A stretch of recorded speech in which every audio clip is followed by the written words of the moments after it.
Bismillahirrahmanirrahim. Assalamualaikum warahmatullahi wabarakatuh. Al-Fatihah. A'udzubillahi minasyaitonir rajim. Bismillahirrahmanirrahim. Alhamdulillahi rabbil alamin. Arrahmanir rahim. Maliki yaumiddin. Iyyaka na'budu wa iyyaka nasta'in. Ihdinas siratal mustaqim. Siratal ladzina an'amta 'alaihim ghairil maghdubi 'alaihim waladdallin. Alhamdulillahi rabbil alamin wal 'aqibatu lil muttaqin wala 'udwana illa 'alal zalimin. Asyhadu an la ilaha illallah wahdahu la syarikalah wa asyhadu anna Muhammadan 'abduhu wa rasuluh. Allahumma salli wa sallim wa barik ala sayyidina Muhammad wa ala alihi wa sahbihi wa man tabi'ahum bi ihsanin ila yaumiddin.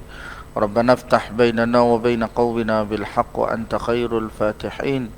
اللهم افتح لنا قلوبنا في طلب العلم وارزقنا الإخلاص فيه والعمل به والنشر به حتى يأتينا اليقين وصلى الله على سيدنا محمد والحمد لله رب العالمين. أما بعد.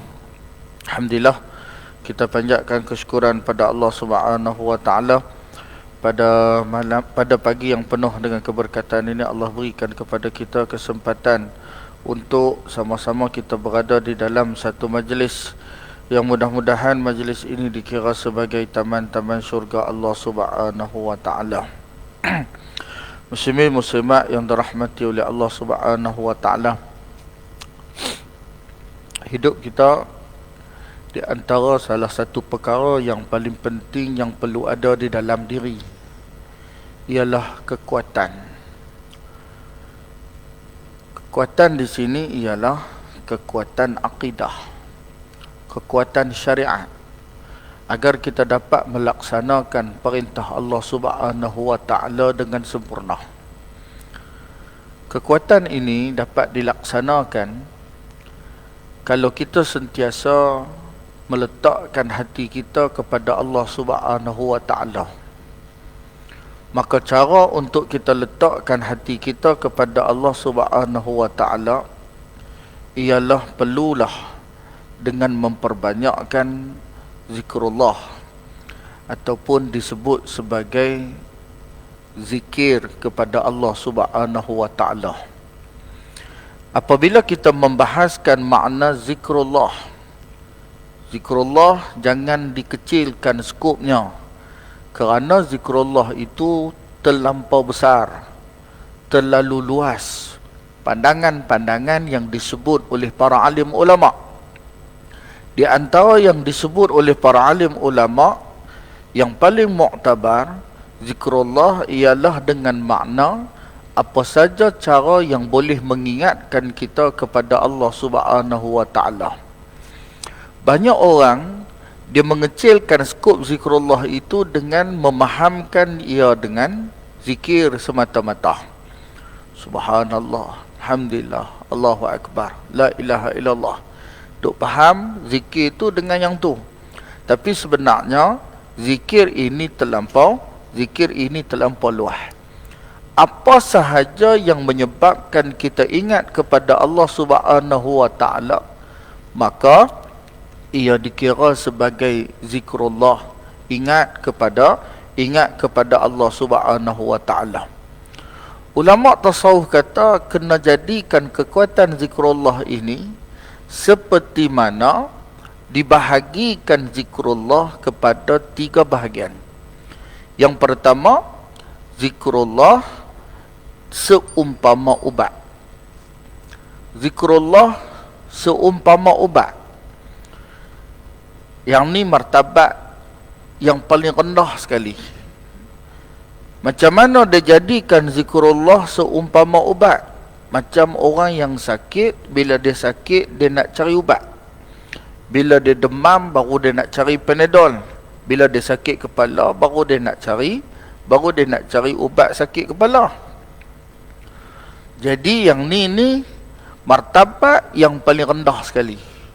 Dengan makna bila dia susah, bila dia gelisah, bila dia sakit, barulah dia nak cari Allah Subhanahu wa taala.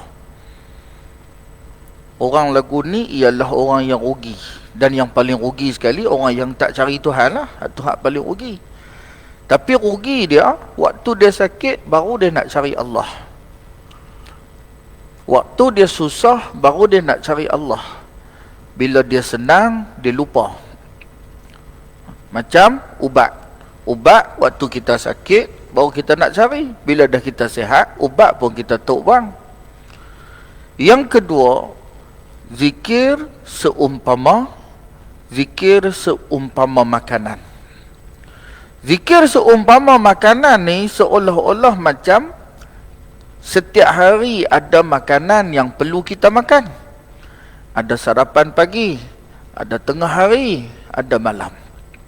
Maka dijadikan zikir-zikir ataupun ingatan-ingatan, cara-cara untuk kita ingat kepada Allah Subhanahu wa taala dengan mesti diletakkan. Ini martabat yang kedua. Dengan kita meletakkan waktu-waktu untuk kita sentiasa berzikir kepada Allah Subhanahu wa taala atau dijadikan sebagai rutin. Umpama macam kalau kita faham zikir subhanallah, alhamdulillah, Allahu akbar. Umpama kita jadikan zikir sebagai rutin selepas pada subuh, lepas pada maghrib. Zikir yang kita duk baca. Selepas daripada subuh kita duk baca tadi zikir, lepas pada maghrib kita duk baca. Zikir itu ialah zikir yang disusun oleh seorang sultan yang bernama yang bernama Sulaimaniyah. Di antara salah seorang sultan kerajaan Turki Osmaniyah. Dia menyusun zikir yang dijadikan sebagai wirid dengan makna harian, dilakukan sebagai harian. Tujuannya supaya dipasakkan di dalam diri agar kita sentiasa ingat kepada Allah Subhanahu wa taala. Dan Allah Subhanahu wa taala mendisiplinkan masa kita, waktu kita agar sentiasa ingat kepada Allah dengan Allah memfardukan sembahyang 5 waktu. Sembahyang 5 waktu adalah di antara zikir yang dijadikan sebagai makanan sampai waktunya kita kembali kepada Allah Subhanahu wa taala. Mai waktu subuh balik ke Tuhan, mai waktu lohok balik ke Tuhan, mai waktu asar balik ke Tuhan, mai waktu maghrib balik ke Tuhan, mai waktu isyak dia balik ke Tuhan. Dengan makna dia jadikan zikir, cara dia ingat kepada Allah Subhanahu wa taala sebagai rutin makanan harian dia. Dan yang ketiga ialah yang paling terhebat sekali, cara orang yang mengingati dirinya kepada Allah ataupun zikirnya kepada Allah Subhanahu wa taala yang disebut sebagai zikir seumpama nafas. Zikir seumpama nafas ialah macam mana nafas kita tak pernah berhenti. Walaupun kita tidur, nafas tak berhenti. Kalau nafas tu berhenti, maka berhentilah ingatan kita pada Allah. Tapi nafas tak pernah berhenti. Inilah zikir yang paling terbaik, menjadikan zikir sebagai nafas. Sebagai nafas dia, susah senang dia bersama dengan Allah. Sakit sihat dia bersama dengan Allah. Hidup matinya bersama dengan Allah. Seperti mana yang diucapkan di dalam sembahyang, setiap kali dia sembahyang, iqrarnya kepada Allah, inna salati wa nusuki wa mahyaya wa mamati. Hidupnya matinya kerana Allah Subhanahu wa taala. Dia mengembalikan seluruhnya. Ada anak murid almarhum Tok Guru almarhum Tok Guru Allahumma salli ala Sayyidina Muhammad Haji Rifai, cerita berkenaan dengan amalan Tok Guru Haji Rifai ni, sehingga kan dia tidur dia tu, waktu dia tidur ni keluar hak yang di mulut dia tu Allah, Allah, Allah. Zikir sebagai nafas. Hatta tidur dia tu menjadikan zikir sebagai nafas. Hebat tak hebat orang yang jenis macam ni? Hebat. Kita nak kena usaha bagi jadi sampai ke tahap hak nombor 3.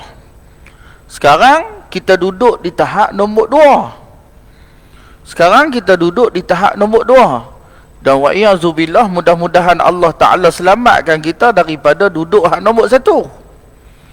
Hak duduk nombor 1 tu, apa dia? Ingat ke Tuhan sebagai penawar, sebagai ubat saja. Bila sihat, lupa ke dia. Ataupun mudah-mudahan Allah Ta'ala selamatkan kita daripada tak ingat terus ke dia. Jadi kita duduk di tahap nombor 2. Tahap nombor 2 kita ni. Bila kita duduk di tahap nombor 2, kita kena berusaha untuk jadikan duduk di tahap nombor 3, martabat yang paling tinggi sekali, supaya terpasak di dalam diri kita sentiasa ingatkan Allah Subhanahu wa Ta'ala, kerana setiap daripada kita ni memerlukan kekuatan. Kekuatan inilah yang akan membawa diri kita sama ada untuk menuju kebahagiaan ataupun untuk menuju kecelakaan. Sama ada kita nak pilih kebahagiaan ataupun kecelakaan. Hidup kita di dalam dunia yang penuh dengan pancaroba sekarang, dalam keadaan dunia fitnah yang berada di hadapan mata dan yang berada di hujung jari. Kalau kita tidak ada kekuatan untuk membimbing diri kita, akhirnya kita akan terjebak bersama-sama dengan kelompok-kelompok yang tidak sepatutnya kita duduk, ataupun kelompok-kelompok yang akan menyesatkan kita. Yang akan menyesatkan kita kerana kita tidak dipasakkan dengan kekuatan. Hari ini orang menggunakan Islam, menggunakan nama Islam sebagai salah satu di antara kekuatan mereka untuk menunjukkan bahawa mereka itu benar. Sedangkan mereka adalah golongan yang tersimpang daripada landasan agama Allah. Mereka menggunakan perkataan Islam, tapi Islam yang mereka gunakan bukanlah untuk menunjukkan kebenaran, tapi sebenarnya mereka menggunakan kalimah Islam itu hanya sekadar halwa telinga, hanya sekadar nak bagi manis di mulut sahaja. Akhirnya kita ni yang terikut, yang tidak ada kekuatan, menyebabkan kita akan terasa nak terikut dengan mereka. Nak terikut dengan mereka. Sehingga kan dalam bab akidah sendiri pun sudah berlaku kucar kacirnya, sudah berlaku kepincangannya. Kerana apa? Kerana tidak mempunyai kekuatan. Kita didatangi dengan fahaman yang disebut dengan Islam liberal. Kita didatangi dengan fahaman yang disebut dengan Islam sekular. Menggunakan kalimah Islam untuk mengaburi mata umat Islam. Tapi sebenarnya dia adalah kalimah ataupun ideologi yang cuba untuk merosakkan umat Islam. Didatangkan liberal, didatangkan sekular. Kalau dulu kita mengaji kitab-kitab tauhid, yang timbul di dalam kitab tauhid ni tak ada yang ni. Yang timbul adalah Mu'tazilah, Qadariyah, Jabariyah dan beberapa lagi pahaman-pahaman yang dikatakan sebagai terkeluar daripada ahli sunnah wal jamaah. Walaupun mereka ni dari satu sudutnya sembahyang sama dengan kita, puasa sama dengan kita, bayar zakat sama dengan kita, buat amal kebajikan sama dengan kita, tapi mereka terkeluar dari sudut akidah. Qadariyah, Jabariyah, Mu'tazilah dan sebagainya. Kita faham dah hak yang bila sebut Mu'tazilah, Qadariyah, Jabariyah, kita faham dah. Sebab apa? Sebab kita jelas dah dari sudut akidah. Tapi bila datang ke era yang lebih mencabar macam zaman kita sekarang, dia tak guna istilah tu, dia main guna istilah yang lain untuk untuk mengelirukan kita, memudahkan kita jadi keliru dengan kesesatan-kesesatan yang cuba didatangkan oleh golongan-golongan al-mustasyriqin, golongan-golongan orientalis barat. Mereka datang ke hak ni supaya apa? Supaya kita jadi terikut, supaya kita jadi terlupa apa sebenarnya yang perlu ada di dalam diri sebagai seorang Islam. Mereka menyalahgunakan kalimah-kalimah yang tidak sepatutnya. Baru ni dan sampai ke hari ni, kita masih lagi di dalam perbahasan yang cukup hebat berkenaan dengan Ashabul Kahfi. Ini perbahasan yang cukup hebat daripada kalangan para alim ulama yang dahulu kala.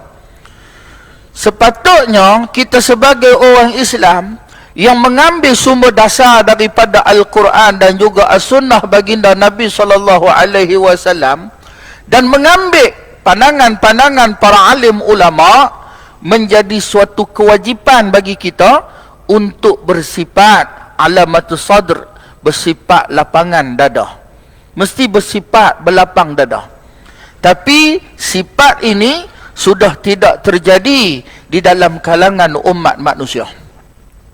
Kita boleh tengok ulama-ulama yang terdahulu bersifat berlapangnya dada mereka, tidak berfanatik kepada mazhab, tidak berfanatik.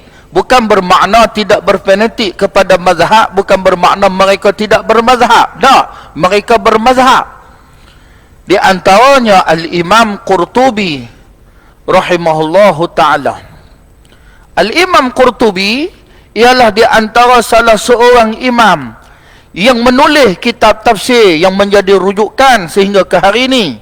Di Jami'il Ahkam Al-Imam Qurtubi, kitab tafsirnya, tafsir yang membahaskan hukum hakam, didatangkan masalah-masalah daripada ayat-ayat Al-Quran satu dan dia memperlihatkan makna-makna atau memperlihatkan pandangan-pandangan para alim ulama. Imam Qurtubi pada awalnya belajar di Qardhabah, kemudian dia berjalan mengaji rihlatul ilmi sehingga sampai ke Mesir, dan akhirnya dia mati di Mesir. Akhirnya dia mati di Mesir. Imam Qurtubi mazhabnya mazhab Imam Malik, Imam Maliki. Tapi nak kata ulama dulu ni punya lapangnya dada mereka menerima pandangan-pandangan tanpa bersifat fanatik kepada mazhab. Tak fanatik kepada mazhab tidak menimbulkan kecelaruan dan tidak menimbulkan salah faham. Kenapa? Kerana inilah sifat kekuatan. Hani kata tadi ni kekuatan. Dia tak mau bagi jadi umat ni berpecah belah. Tapi apa yang terjadilah ni tak ada hak tu. Imam Qurtubi dia ni mazhab Imam Malik. Di dalam satu perbahasan tafsirnya, iaitu tafsir suratul Baqarah. Tafsir surah Baqarah dia membahaskan berkenaan dengan Bismillahirrahmanirrahim, adakah termasuk di dalam suratul Fatihah. Surah Fatihah ni ada 7 ayat. Surah Fatihah ada 7 ayat. Ini ijma' ulama. Berdasarkan daripada, bukan setakat ijma', tapi dia adalah dalil qata'i. Hadis Nabi SAW, Quran pun sebut Sab'al Masani, 7 ayat yang diulang-ulang, iaitu suratul Fatihah. 7 ayat yang berulang-ulang menjadi khilaf di kalangan ulama. Ada mengatakan Bismillahirrahmanirrahim termasuk di dalam surah Fatihah.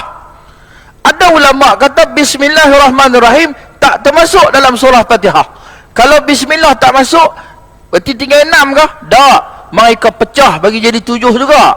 Tahu mana? Ada pandangan kata Iyyaka na'bud, 1 ayat, wa Iyyaka nasta'in, 1 ayat.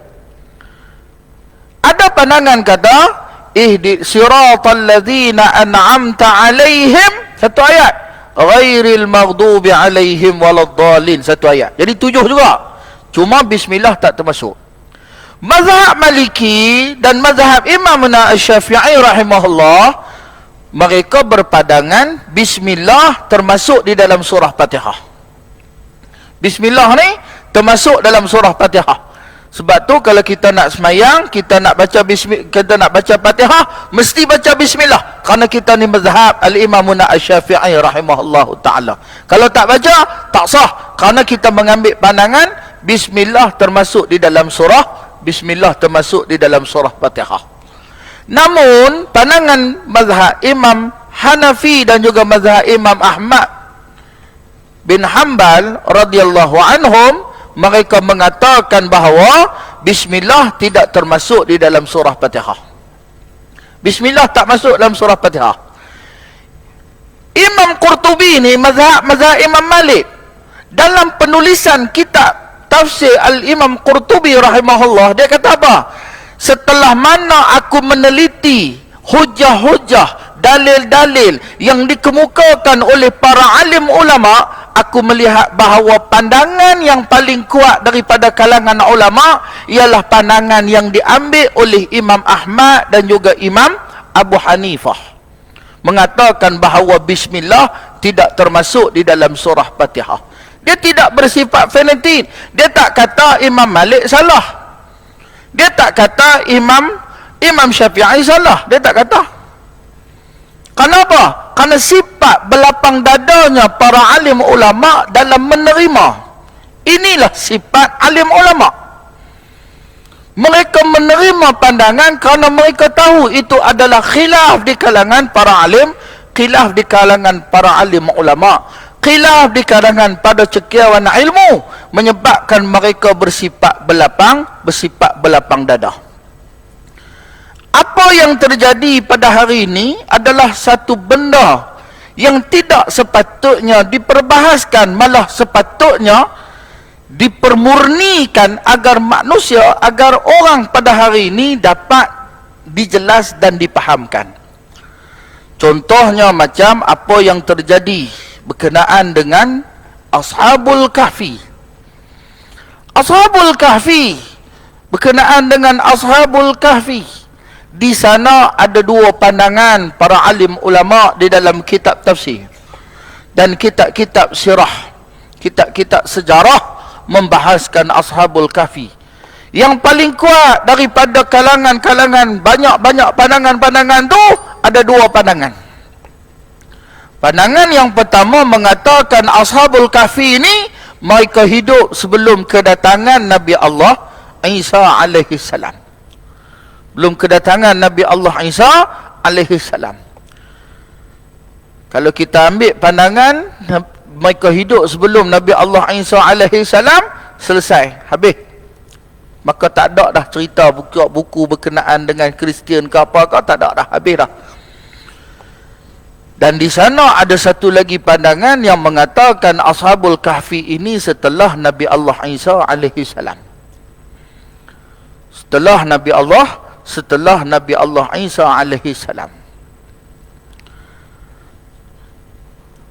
Bila mana timbulnya pandangan yang mengatakan Ashabul Kahfi ini setelah daripada Nabi Allah Isa alaihi salam, maka akan timbullah perdebatan di sana berkenaan dengan adakah mereka ini beragama Kristian ataupun mereka ini sebenarnya Kristian.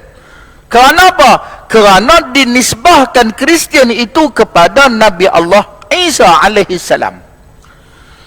Syariat Kristian itu kepada Nabi Allah Isa alaihi salam. Maka pandangan yang paling kuat di dalam ahli sunnah wal jamaah, awalnya hak paling kuat sekali, kena tengok dulu apa dia. Segala rasul-rasul alaihi wassalatu wassalam adalah termasuk daripada kalangan wa nahnu lahu muslimun, mereka termasuk daripada kalangan orang-orang Islam. Hak ni jelas.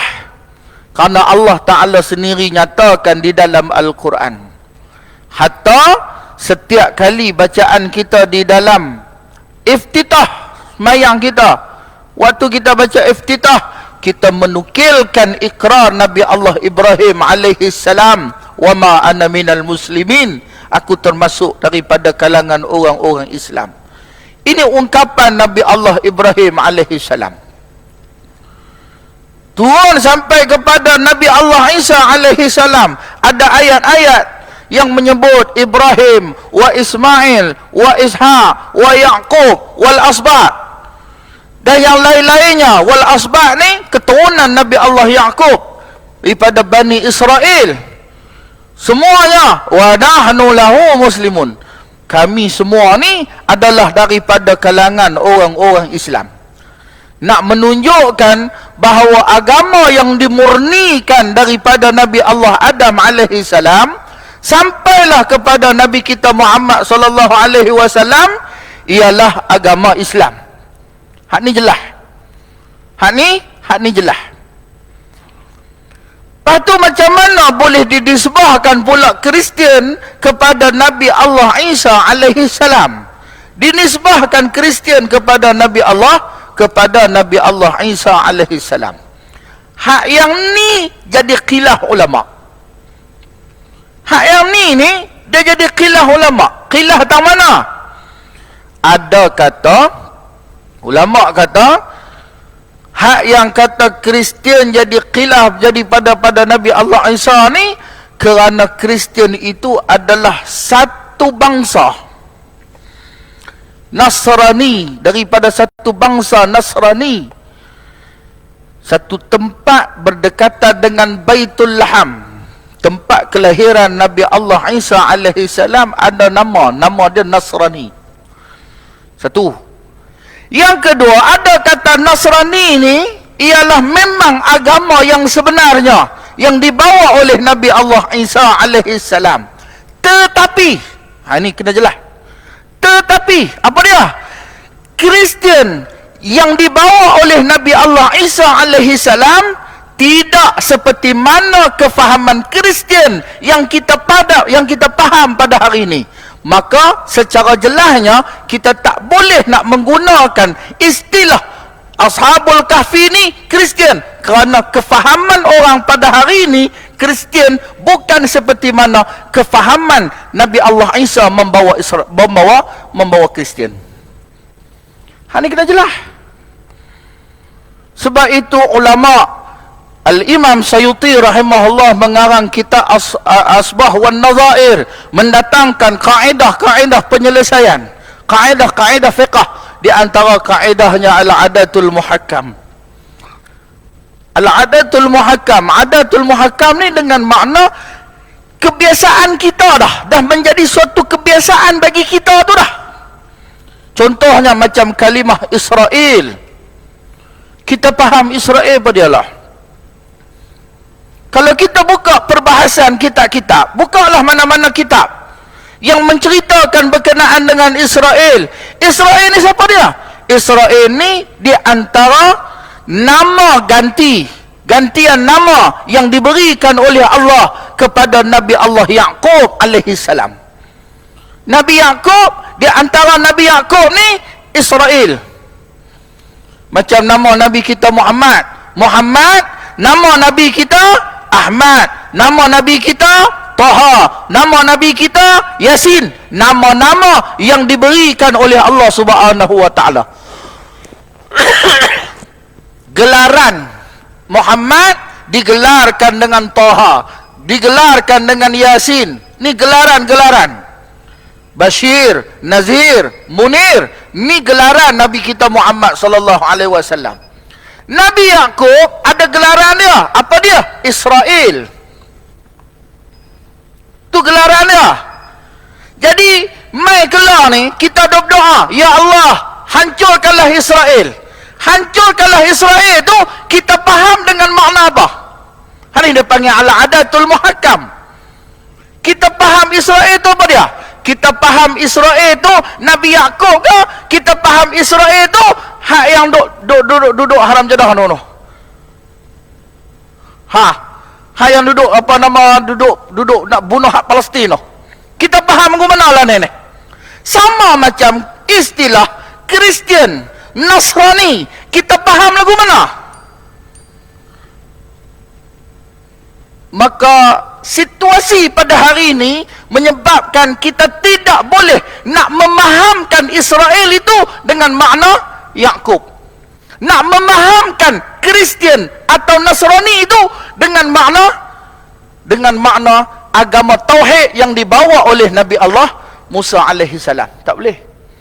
Karena pahaman kita sekarang sudah tidak sama. Lepas tu dia datang kaedah al-adatul muhakkam. Kebiasaan kita sudah menjadi kebiasaan dah bagi kita. Lepas tu salah tak kita nak doa ya Allah hancurkan ya Allah hancurkan Israel? Salah tak? Kalau ikut buku makna dia Israel itu Yakub. Kalau ikut yang kita kata ya Allah hancurkanlah Nabi Yakub. Salah tak? Tak.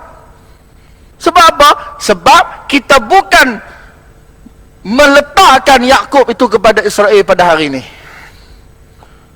Ini kena jelas. Ini kena jelas. Jadi sesuai tak kita nak kata Ashabul Kahfi itu Kristian yang dibawa oleh Nabi Allah Isa? Tidak sesuai. Tak sesuai. Pasal apa tak sesuai? Kerana kefahaman manusia. Kefahaman kita faham lagu mana?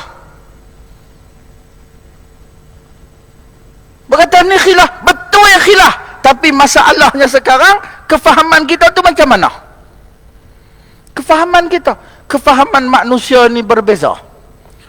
Timbulnya mazhab kerana kefahaman manusia yang berbeza.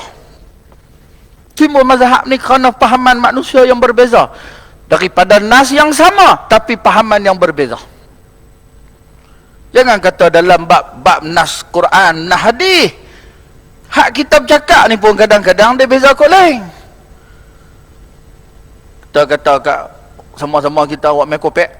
Kita kata kat awak main kopek, kita faham ambil duit, pergi cakap di Kelantan tengok. Tampak mampu. Awak main kopek? Tak. Maksudnya, apa hak duk dalam kepala kita ni tak sama. Pukul 11 lagi kita pakat berimpun di Komtah. Pukul 11 lagi pakat berkumpul di Komtah. Pukul 11 pakat berimpun habis semua di Komtah. Dia tanya, hang mai kok mana? Dia kata aku mai kok jambatan nombor 1. Hang mai kok mana? Aku mai kok jambatan nombor 2. Hang mai kok mana? Aku mai kok feri. Pasal apa beza? Pasal apa tak boleh serentak sekali ya? Hak ni kata pemahaman berbeza. Kawan ni faham pasal apa hang mai kok jabatan nombor 1. Aku mai kok jabatan nombor 1 pasal aku duk beza kok tu dah. Hang aku mai je jabatan nombor 2 pasal aku tengok keluar habis-habis kuliah subuh tadi awal sangat. Aku pusing dululah. Dia kata aku pusing dululah kok jabatan nombor 2. Hang aku mai kok feri pasal feri baru lah Nak try feri baru. Nampak tak? Ni. Kalau kita tak jelas hak ni, tambah-tambahlah orang hak yang jenis mengaji pun tak faham hak ni, tak jelas hak ni, lagi masalah. Lagi masalah. Orang hak jenis mengaji pun tak jelas, orang hak jenis mengaji pun tak faham, akhirnya habis. Boleh kita tengok apa yang orang-orang lah ni dia guna. Dia kata orang dah tegur, ulama dah tegur, jangan sambut perayaan Christmas. Jangan sambut. Okey, satu. Kemudian bila orang kata lagu tu, orang marah tu, dia kata kalau lagu tu kita janganlah bagi orang bukan Islam sambut perayaan kita. Ni 25 hari bulan ni cuti, hang jangan cuti lah. Kalau cuti tu seolah-olah macam sambutlah perayaan. Dia guna hak tu. Dia pusing kat situ. Kita nak bagi faham perayaan agama dengan perayaan bangsa, perayaan kaum, beza, tak sama. Benda tak sama tu, jangan kita duduk rangkum sekali. Tak, ada perayaan agama yang kita tak boleh sambut kerana tu adalah perayaan agama. Pasal apa hak la ni dia terlampau duduk asyik sangat nak terikut, nak tolong sambut sekali. Pasal apa? Kerana mereka tidak dipasakkan dengan akidah yang sebenarnya, lakum dinukum waliyadin. Macam mana mak pak kita ajak kita lakum dinukum waliyadin. Mak pak kita dulu ni dia pasak sungguh-sungguh kita lakum dinukum waliyadin tu. Agama hang, agama aku. Jangan duk fikir bagi sama. Yang duk pi bagi sama tu pasal apa? Dia main sama tu jadi macam mana? Dia main sama, dia kata lepas sambut raya kita, takkan kita tak boleh sambut raya lepas. Nampak? Inilah pahaman yang disebut sebagai pahaman liberal. Pahaman liberal. Dia kata ni, lepas raya hak kita, takkan kita tak boleh raya hak lepas. Jadi kita pun boleh raya lah hak lepas. Lepas tu boleh pula duk kata, bila ditegur oleh mufti, bila ditegur oleh para alim ulama semuanya, dia kata itu adalah pandangan, bukan petua. Hak ni semua ni pasal apa? Kerana hak ni tadi memadailah bagi kita duduk di dunia sekarang ni. Dunia hak sekarang ni kita pasakkan dari sudut akidah 4 teras. Cukup dah. Pasak pada diri kita, keluarga kita, adik-beradik kita, anak-beranak kita, cucu-cucu kita. Pasak dengan 4 ni sudah. Tak apa dah. Kalau dah terlampau malas sangat nak mengaji bab akidah ni, tak mau sangat dah, pasak dengan 4 ni. Tak apa dah. Cukup dah. 4 dah. Yang lain tak. Yang lain tu kira orang kata nak lepas pun tak boleh juga. Tapi disebabkan dengan dunia lah ni kita pasak hak ni. Main dengan dunia lah ni macam-macam. Dulu orang ajak main mengaji, dia kata tak apalah, tunggu pencen. Dia kata pencen esok tak ada ajar. Siapa kata pencen tak ada ajar? Pencen lagi banyak ajar belum pencen. Pencen lagi banyak ajar. Kalau sebelum pencen dia tak dan kerja, dia nak pergi duduk di kedai kopi pun kerja tak dan. Main pencen dia dan. Hanya kerja dia, kerja pergi duduk kedai kopi, kerja duduk sini. Maksudnya banyak lagi kerja dia. Tapi memadai dia pasak dengan 4 ni saja. Apa dia? Dalam bab akidah, bab ketuhanan kita kepada Allah Subhanahu Wa Taala. Yang pertama, pasakkan keyakinan bahawa Allah Taala tu ada. Pasak sungguh-sungguh Allah Ta'ala tu ada. Main pilah pahaman yang nak main ke mana pun, yang duk kata Tuhan tu tak ada, bumi ni jadi sendiri, semua pakat jadi sendiri, macam pahaman ateis, tak boleh terima. Lah ni macam anak-anak kita, dia duduk kat lera kita, tak ada masalah lagi. Esok dia pi masuk dalam universiti, dia main pahaman macam-macam. Dia ikut hatu pula. Habis dia mengaji, dia pergi duduk tang ni pula, dia ikut tang tu pula. Dia tak boleh nak jadi seumpama ikan hak duduk di dalam laut. Bab akidah ni dia kena belajar dengan ikan. Ikan duduk dalam laut. Laut ni sifat dia masin. Laut ni Tuhan jadi luah, lebih luah daripada daratan. Laut ni sifat dia masin. Dia ada laut Cina Selatan, laut Selat Melaka, laut Hindu, laut macam-macam laut Antartik, semua ada lah, macam-macam laut Sulu, macam-macam jenis laut. Ikan dia boleh berenang ke mana saja dia nak berenang. Dia boleh berenang daripada laut Selat Melaka, dia nak pergi berenang ke laut Sulu boleh. Dia nak pergi ke mana pun dia boleh pergi, tak ada sekatan, tak ada apa, pergilah ke mana saja dia nak berenang. Tapi setiap laut yang dia pergi tu tidak boleh mempengaruhi dia. Apa maknanya? Tidak boleh mempengaruhi dia tu. Masin ayak tu tidak boleh mempengaruhi dia. Ikan temenung kita nak buat gulai, kena tangkap dia, nak buat gulai, kalau ikutkan dia duduk dalam laut, isi dia tu patutnya masin, bidah lah. Tapi tak, kena buah garam kok. Kita nak buat ikan talang masin, kena buat ikan gelamar masam, ikan gelamar masin, semuanya kena mati dulu baru boleh masin. Selagi dia tak mati, jangan harap dia masin. Ikan talang tu tangkap-tangkap, naik-naik terus masin kah? Tak. Dia mati dulu, naik atas, lomok garam, baru masin. Macam tu. Orang hak berakidah betul macam tu. Tang mana saja dia duduk, gelombang hak yang duduk di sekitar dia tidak boleh mempengaruhi dia. Dia duduk di dia duduk di Taman Peruda, mai pilah siapa pun tak boleh mempengaruhi dia dalam bab akidah. Dia pindah pergi duduk di universiti mana-mana, tetap tak boleh mempengaruhi dia. Dia pindah pergi duduk tak mana pun, hak yang mana duduk di sekeliling dia tidak boleh mempengaruhi dia dalam bab akidah. Tak boleh. Mai pilah pahaman etis, hak kata Tuhan tu tak ada, buat mai hujah macam-macam, nak menggunakan akal dan sebagainya, tetap dia tak boleh terima. Tu hak nombor satu.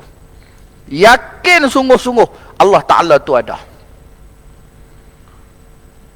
Yang kedua, Allah Ta'ala tidak sama seperti mana makhluk.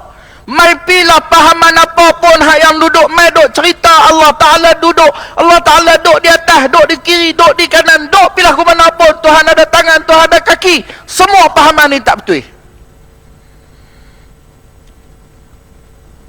Tiba-tiba duk mai cerita Tuhan ada tangan. Dia guna dalil Quran juga, yadullah fawqa aydihim. Ni dalil Quran ni, yadullah fawqa aydihim, tangan Allah di atas tangan-tangan mereka. Tangan, oh Allah Ta'ala ada tangan. Tangan ke mana? Hang faham tangan ke mana? Tangan lah, tangan ni tangan. Tak betul pahaman tu. Sebab Allah Subhanahu wa Ta'ala tidak sama seperti mana makhluk. Kata Allah Ta'ala duduk di atas, atas lagi duduk di atas. Atas ni terjadinya dengan sebab adanya benda, baru boleh ada atas, bawah, kiri, kanan, depan, belakang. Kiri kanan ni botol ni benda. Bila ada benda ni baru kita boleh kata botol di atas meja. Kalau tak ada benda ni boleh tak nak kata botol di atas meja? Mana boleh. Kiri kanan depan belakang semua tak sama. Sekarang kanan belah ni, kalau kita pusing belah ni, kanan jadi belah ni dah. Lah ni kanan belah mana? Sini ke sini? Tak boleh nak jawab dah. Atas, kiri, kanan, depan. Tuhan tidak sama seperti mana? Tuhan tidak sama seperti mana makhluk. Itu yang kedua. Mai pilah pahaman haduk bawa apa pun. Kalau bercanggah dengan hal nombor dua ni, tolak. Yang ketiga, segala sifat kesempurnaan layak bagi Allah Subhanahu wa Ta'ala. Apa saja sifat kamalat, sifat-sifat kesempurnaan layak bagi Allah Subhanahu wa Ta'ala. Allah bijaksana, Allah Ta'ala cerdik, Allah Ta'ala pandai, Allah Ta'ala, apa saja sifat-sifat kesempurnaan layak bagi Allah Subhanahu wa Ta'ala. Tapi dalam masa yang sama mesti kait dengan hak nombor dua tadi. Apa dia? Mesti kait dengan tidak sama seperti mana makhluk. Allah Ta'ala bijak, kita pun bijak. Oh, kita pun bijak. Oh, jadi Allah Ta'ala bijak apa kita? Tak. Bijaksana Allah tak sama seperti mana makhluk. Dan yang keempat, Allah Ta'ala tidak bersifat dengan sifat kekurangan. Empat ni terah bagi akidah. Kalau pegang betul-betul, mai pilah pahaman apa pun. Hana aman pahaman Qadariyah, hana aman pahaman Jabariyah, hana aman padangan Qadariyah, Mu'tazilah, sekular, liberal, plural, apa saja halang mailah bercanggah dengan empat ni, semua aku tolak. Semua aku tolak, aku tak boleh terima. Pasal apa? Kerana bercanggah dengan terah empat ni. Tapi nak boleh faham lebih lagi, kena masuk lagi lah, masuk mengaji lagi, masuk kepada sifat 20, masuk banyak lagi lah, masuk dalam tu.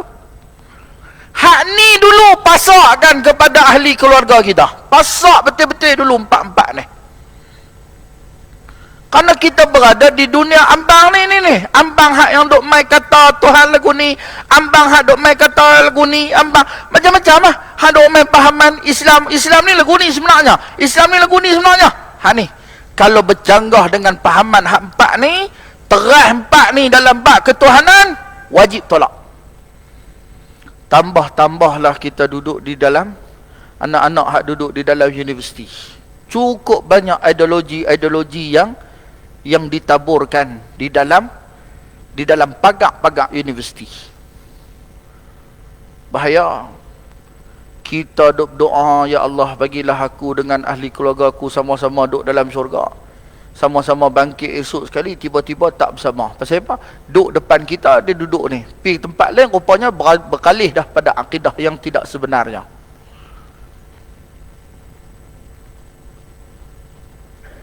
Maka, kalau kita nak duduk di dalam kelompok hak yang sempurna ni, kena ada hak kekuatan tadi itulah.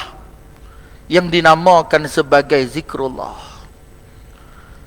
Hak kata nama zikrullah, pasak dengan zikrullah. Sama ada kita nak faham zikrullah tu dengan zikir, banyak berzikir, banyakkan berzikir. Subhanallah, alhamdulillah, Allahu akbar. Sama ada kita nak jadikan zikrullah itu dengan makna dengan makna riyadul jannah, taman-taman syurga ni, macam kita duduk lah ni. Kita jadikan zikir kita tu dengan macam ni. Sama ada kita nak jadikan zikrullah kita tu, kekuatan kita tu supaya kita duduk lagi, masih duduk cakap betul dengan Allah Subhanahu wa taala, maka kena fikirlah macam mana, apa hak yang kita nak buat supaya kita tidak terkeluar daripada zikrullah yang sebenarnya. Kerana ini adalah kekuatan. Kekuatan ni kadang-kadang dia main saah, lepas tu dia hilang. Sebab tu dia tak boleh saah macam ubat tadi, tak boleh. Dia kena duduk sentiasa dengan kita. Bila ada sentiasa dengan kita, tak ada masalah. Macam kita, Allahumma salli ala sayyidina Muhammad lah. Bila dia ada hak yang takut kat kita tu, macam kita ni takut ke anjing. Anjing main longkang hak luas pun dia lompat lepas. Sebab kalau anjing tak ada, lompat tak lepas. Sebab apa? Sebab masa tu duk ada tu. Dia duk ada tu, hak masa tu duk ada hak longkang. Anjing main, dia lompat lepas. Habis anjing tu tak boleh lompat apa semua, dia boleh duk hilang penat. Lepas tu dia fikir, aku lompat lepas no. Lagu Tok Guru Sidik no cerita, ada seorang hamba Allah ni, dia pasang bendera atas pokok. Masa duk tengah semangat tu, dia boleh naik pasang bendera. Habis semua, majlis mandaran kata kena buka balik bendera. Bendera kena buka balik, tak boleh boh. Pilah abang dia suruh buka ni. Dia kata kalau nak buka kena cari orang hak naik itu. Cari orang naik itu siapa dia? Pak Long mana tak tahulah, dia kata. Adalah pergi cari Pak Long tu. Buat main Pak Long tu. Hari tu Pak Long naik buka. Pak Long naik bubuh, lan naik buka balik. Dia kata naik tak reti dah. Sebab masa tu nak pasang semangat. Mai dah habis tu dia kata tak tahu nak buka, terpaksa ambil krim nak buka. Hak ni yang kata tadi tu, bila hak kekuatan ni duduk sangat, duduk kolera kita, selamat kita. Tapi kekuatan tu kalau hilang, habis. Maka kekuatan tu adalah zikrullah. Zaman lah ialah zaman zikrullah, untuk kita selamatkan daripada hak ni semua ni. Tidak kita akan binasa. Lah ni umat Islam duk berpecah kerana benda yang tidak sepatutnya kita berpecah. Mudah faham apa yang dalam Quran, cerita berkenaan dengan Ashabul Kahfi adalah satu benda yang nyata berkenaan dengan keimanan mereka yang sentiasa meningkat. Selesai masalah, tutup hak tu, habis. Nak cerita-cerita hak tu, tiba-tiba duk pi bahas benda yang tidak sepatutnya kita bahas. Wallahu subhanahu wa ta'ala alam. Mudah-mudahan Allah Subhanahu wa taala merahmati dan memberkati kita dan memberikan kepada kita kesempatan ilmu yang masa yang berbaki, masa untuk kita terus melakukan ketaatan kepada Allah Subhanahu wa taala. Bismillahirrahmanirrahim. Alhamdulillah bil alamin wassalatu wassalamu ala alihi washabihi ajma'in. Allahumma ighfir lana dhunubana wa liwalidayna warhamhuma kama rabbayana shaghira. Jami'al muslimina wal muslimat wal mu'minina wal mu'minat bi rahmatika ya arhamar rahimin. Allahumma arinal haqqa haqqan warzuqna ittiba'ah wa arinal batila batilan warzuqna ijtinabah. Rabbana 'alaika tawakkalna wa ilaika anabna wa ilaikal masir. Rabbana atina fid dunya hasanah wa fil akhirati hasanah wa qina adzabannar. Wa sallallahu ala sayidina Muhammad wa ala alihi washabihi ajma'in. Walhamdulillahi rabbil alamin. Subhanakallahumma wa bihamdika asyhadu an la ilaha illa anta astaghfiruka wa atubu ilaik. Bismillahirrahmanirrahim. Wal 'asri innal insana lafi khusr illa alladhina amanu wa 'amilus salihati wa tawassaw bil haqq wa tawassaw bis sabr. Assalamualaikum warahmatullahi wabarakatuh.